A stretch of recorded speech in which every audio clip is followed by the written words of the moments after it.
A fighter gets prepared for one of his big fights, and his very young coach applies cream on his body to help him receive potential body punches better, while also managing his frame in a way that lifts his morale. His opponent, Sayok, steps onto the stage, and they begin exchanging blows and kicks with aggression. Billy charges at him whenever he sees an opening, but he still ends up on the ground. His constant rushing gets him into trouble, and Sayok corners him, knocks him down, and keeps punching him. With the fighter still on the ground, Sayok is declared the winner, and the loser immediately protests, assaulting the referee right there in the ring. He insists the win was handed out too early and that he still had a chance to turn things around, and it takes a group of people to pull him away from the official.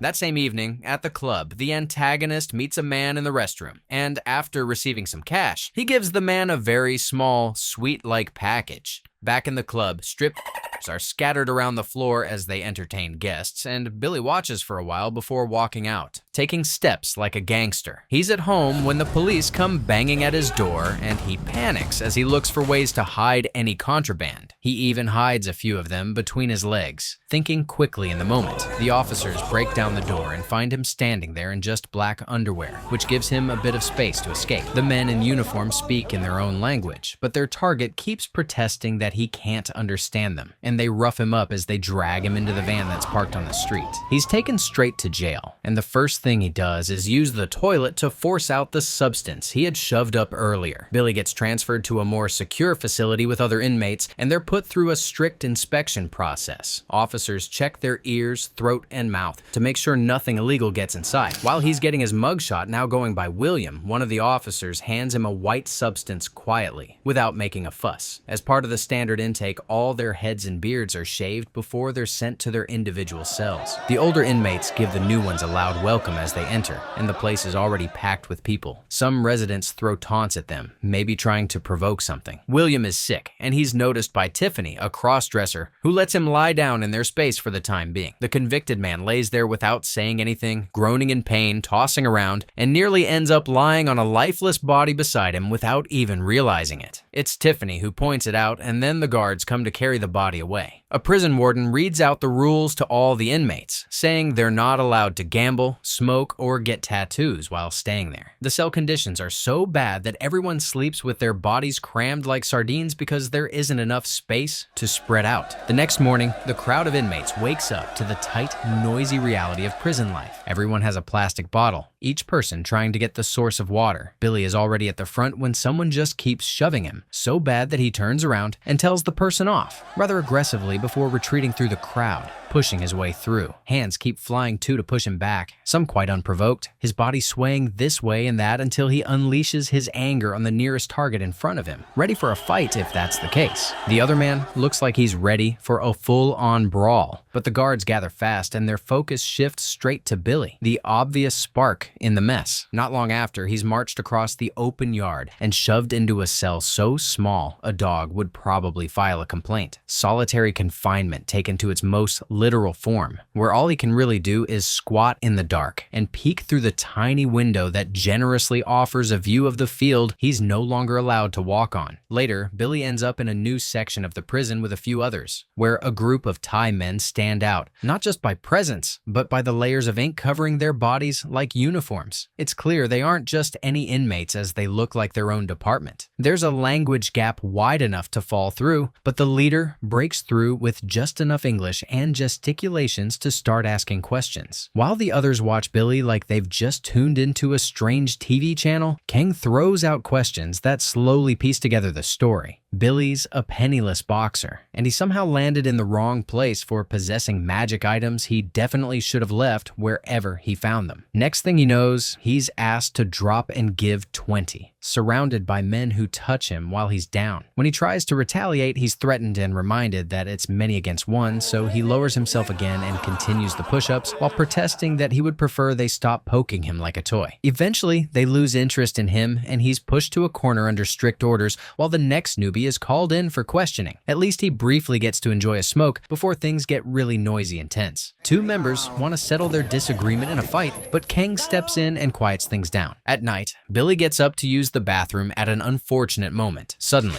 he's confronted and restrained by someone who threatens him. Helpless to intervene, he's forced to witness King and another person victimize a defenseless man who begs them to stop throughout the ordeal. When it's over, the mistreated guy scurries back to his position on the floor while the witness is firmly warned to keep his mouth shut or face consequences. Back on the floor, he finds him shivering, like he's sick to his stomach, sleeping far away now. The next morning, the paramedics step in to remove an inmate's body from the cell. It's the defenseless man from the previous night, and while the officials work, one of the perpetrators silently dares Billy to say a word. After that incident, the foreigner drags himself to the infirmary and asks for something simple, just some painkillers, but he's told no. Not because the place has run out, but because he doesn't have money. He tries to argue the item is his right, and he's seen it handed to several guys before him, but the man in charge plays stubborn. That's when something in him unhooks. He charges at the nearest staff member, throwing fists and shouting until someone falls beneath him. Then he sinks his teeth into the man's neck and pulls. The victim shrieks, staggering off, and the fighter backs into a corner, mouth slick with the color red like he's wandered off the set of a zombie flick. Berserk Billy starts yelling, chest heaving, asking who's next, but the guards don't flinch as they've seen this before. They close in, knock him to the ground, and the batons do the rest. Everything he said, lost under the crack of impact. Word spreads fast. After that, the officers never treat him like just another inmate. He becomes a risk, the type they don't take chances with. His wrists get chained to his ankles, even when the rest of the cell block walks around free. The only time they unlock him is for shower duty, and even then, he and the others use those brief, wet moments to sneak blunts around the edges of the bathroom where the staff don't bother looking too hard. It's not like there's much else to look forward to. On some days, women inmates show up to deliver supplies, and the men press up behind a thin iron net just to see them. Most keep their eyes to themselves, but the Brit makes a habit of calling out to one in particular, Fame. He thanks her for what she's done for him in the past, especially after the last time things got rough. Then he asks for a favor, a pack of cigarettes. His crush tells him it won't happen if he can't pay, but he pleads, promises to settle it within a week. So she agrees eventually, and that's when they properly introduce themselves for the first time. He doesn't smoke the cigarettes himself. Instead, he trades them off in quiet deals, using them to get the real thing, something stronger and most definitely not allowed. While most residents stick to their own patterns, a few work on something different. One night, a group silently removes a blade from one of the fans overhead. Everyone's asleep when the alarm blares. The entire block is dragged out to the yard, and it's clear from the guards' faces that something bad's happened. But it's not another inmate this time, it's 3 officers, all gone. Searches begin immediately. Mouths, sleeves, waistbands, nothing's overlooked. When they get to him, they find evidence tucked inside a shirt they claim is his. He protests loudly, saying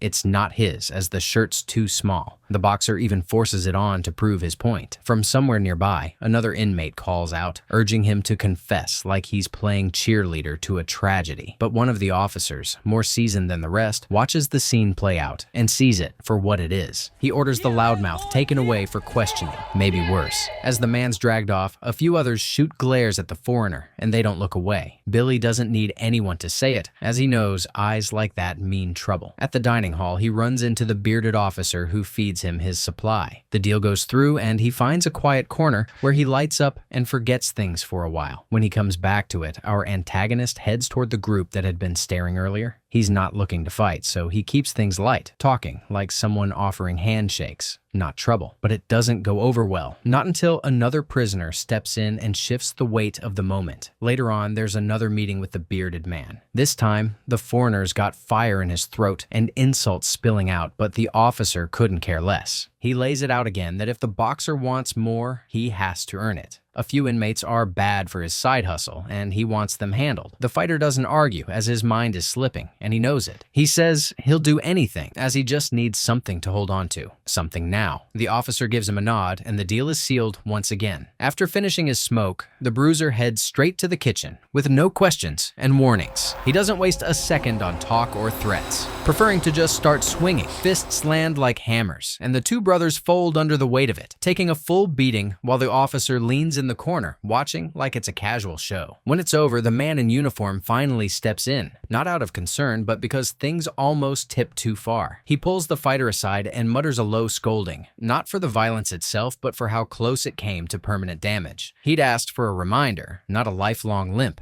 Later, in the open-air bathroom where the men scoop water from a wide cement reservoir, the bruised fighter finally breaks. He doesn't say a word, just crouches by the wall, shoulders shaking as the tears come. No one knows for sure if it's the weight of the place pressing down, the haze of whatever still lingers in his system, or something much older clawing its way back up. But the sobs don't stop. They just keep coming, steady and quiet, like a leak in something that was never fully sealed. That night, he doesn't fight sleep. He lets it come slow and uneven, lying flat and staring into the dark. After a while, something inside him seems to give way. He turns from the noise of the cell, curling in on himself, trembling but silent. The air around him feels colder than usual, and his breathing starts to slow, not tired, but distant. One of the men catches it, sensing something off, and starts yelling for help. But by the time anyone reaches him, he's already unresponsive. It's visiting day. Families file in, waiting at their separate tables. He's still recovering, but awake now, sitting stiffly in his seat, when a surprise visitor shows up. It's his old coach, just a boy still really, all bright eyes and hopeful news, telling stories about fights he's won lately, how he's getting better, and how he misses the old training days. The boxer doesn't say a thing, only staring and letting tears slide down again that there's no need to hide. After that visit, things shift. Billy starts getting up early, shadowboxing in the cell. His movements are stiff but consistent, and the others watch but don't interrupt. He doesn't talk as much, nor does he flare up either, training instead, always slow and steady. One day, a scuffle nearly breaks out between a few inmates, but King, heavily tattooed, quiet when he wants to be, steps in. He spreads his arms, frustrated, and tells them off. Says there's no point in fighting each other. None of them put the others in here, so why act like enemies? They don't argue. Eventually, MC finds another section of the prison, a hall where real fighters train. But when he tries to step in, the door's slammed on him. The man in charge won't even let him speak. Every request is shut down, every offer to help is waved off. He tries again, and each time, the trainer's tone gets sharper until it's almost a roar, telling him to get lost. During the next supply run, he finds Fame again. She's cold this time, her arms crossed before he even speaks, bringing up the pack he never paid back. So he apologizes fast, explaining that the past week nearly broke him. Billy says he needs another one, just one more pack, this time to buy his way into the training room.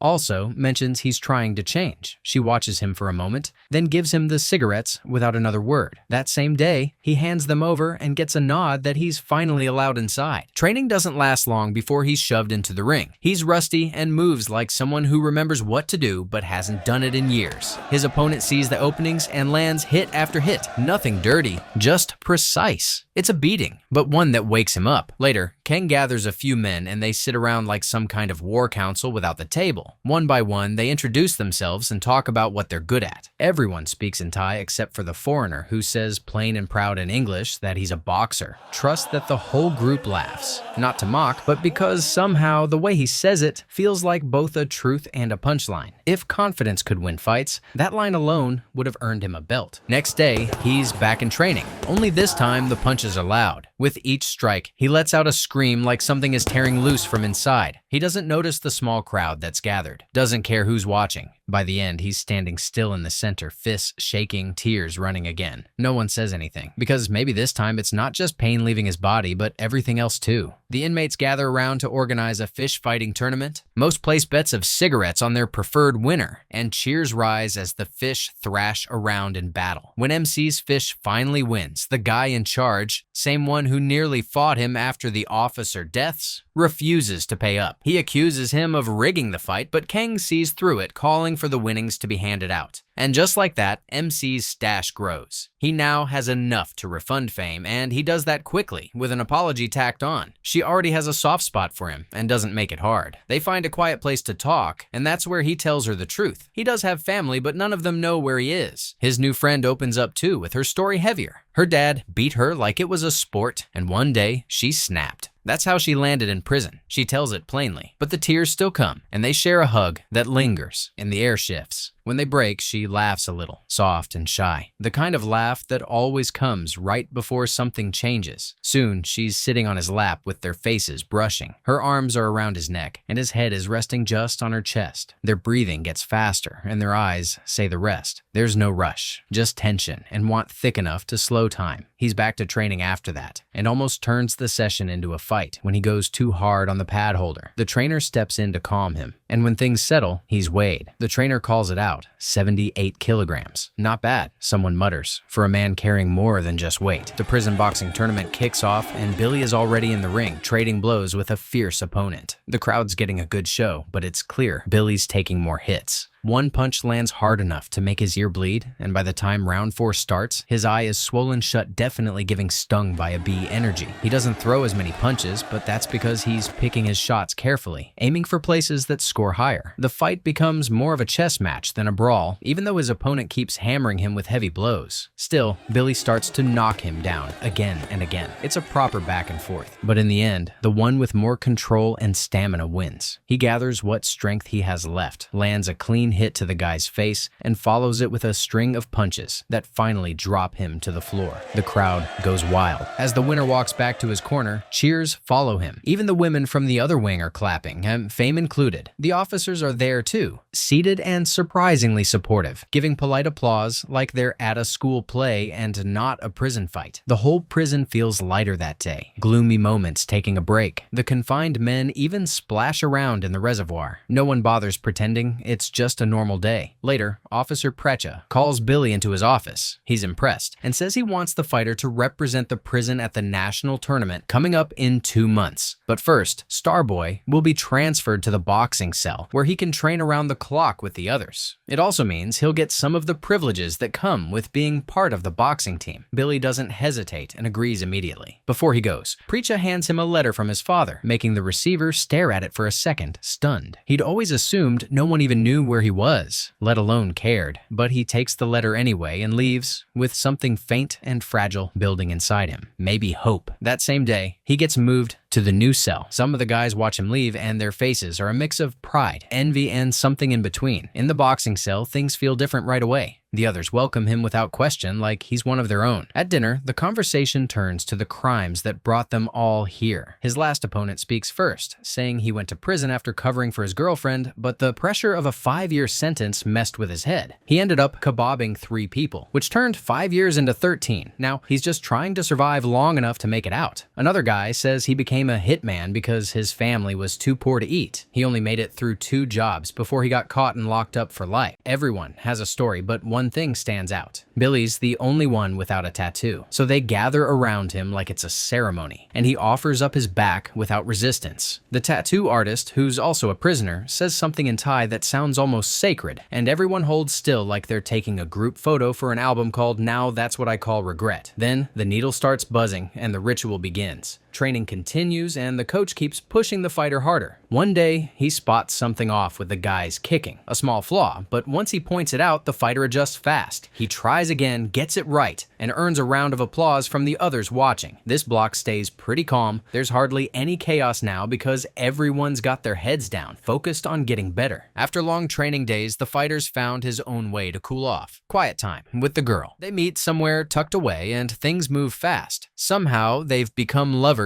in the middle of prison. Another day, a small brawl breaks out in the block, but he doesn't get involved, as his mind's been playing tricks on him lately. Instead, he storms off to where the girl keeps her stash, and that's when he sees another man in there with her. That's all it takes. He snaps, even after she tries to explain it's nothing and makes a mess of the whole thing, yelling loud enough for the guards to come running. He's still fuming by the time he gets back in the ring. In there, he tells his partner to hit him again and again, but the guy doesn't take the bait. That makes it worse because the angry man lashes out and punches the man without warning. Others rush in to pull him off, and the officers haul him away to solitary. He cools down there and comes back quieter. Back in the block, the man he attacked isn't ready to let things go. It almost turns ugly again, but Billy keeps apologizing until it finally breaks. The tension lifts. Training starts up again, and this time, everyone's behind him. They want him sharp before the big tournament. Evenings feel lighter now, and the guys in the cell joke around, toss pillows at each other, run back and forth like kids with nothing else to do. All the grudges seem to fade. One night, Fame comes in with two others and starts playing music. The second she walks in, Billy's whole face shifts and starts glowing. The performance from her seems like a perfect makeup time for them, and they find themselves staring at each other quite lustfully. Before she takes her leave, the fighter is scrubbing off sweat in the shower when trouble arrives. A crew of hard-faced inmates strolls in, led by one with a permanent smirk and a syringe tucked in his waistband. They don't waste time and go straight to ask for money. Still dripping, the young man promises he'll have it after his next match, as he's representing the block in the tournament after all. But patience isn't one of their virtues. They surround him, jabbing fingers into his ribs, taunting, laughing, then yanking a cloth over his head like they're about to baptize him in pain. The beating that follows is brutal, and just when he thinks it's over, the worst of them rolls up his sleeve. He draws his own blood and lets the fighter know he's infected with HIV,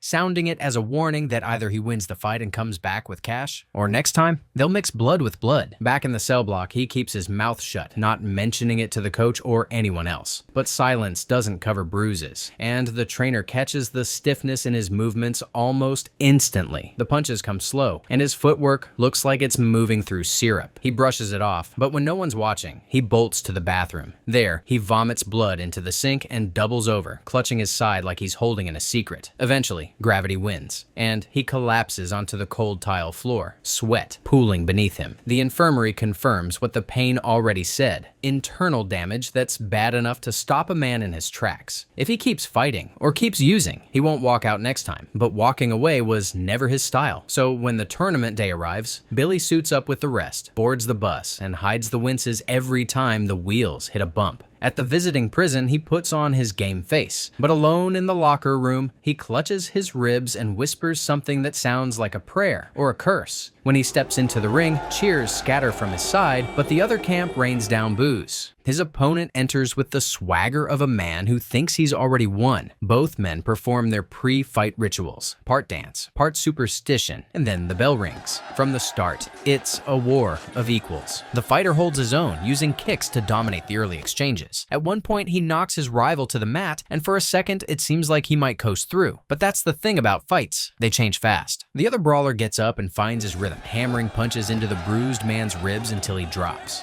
While he's still on the ground, the opponent digs one more punch into his side, and sends pain crackling through his body like electricity. The round ends, but tempers flare. A kick lands after the bell, and for a moment it feels like the whole ring might explode. Now the other side smells blood. Next round begins, and the strategy is clear. Target the wound. Each strike to the gut chips away at his resolve, and he stays standing, but barely. His punches grow sloppy with his blocks late. Every breath is a gamble. Still, he remembers one thing. Back in the cell, the coach had drilled a move into him. It's an elbow strike saved for moments just like this. When his opponent lunges, all pride and no caution, the broken man pivots, spins, and drives his elbow into the side of the rival's head. Down he goes. The referee counts down to victory, and the crowd erupts, some cheering, some stunned silent, but the champion doesn't hear any of it. He vomits blood again, his knees give out, and his body shakes uncontrollably. Medics rush in, followed by oxygen mask. When he wakes up, it's quiet. For the first time in years, he steps out onto a street with no shackles holding him back, but halfway down the road, he stops, turns around, and returns to the hospital, choosing not escape,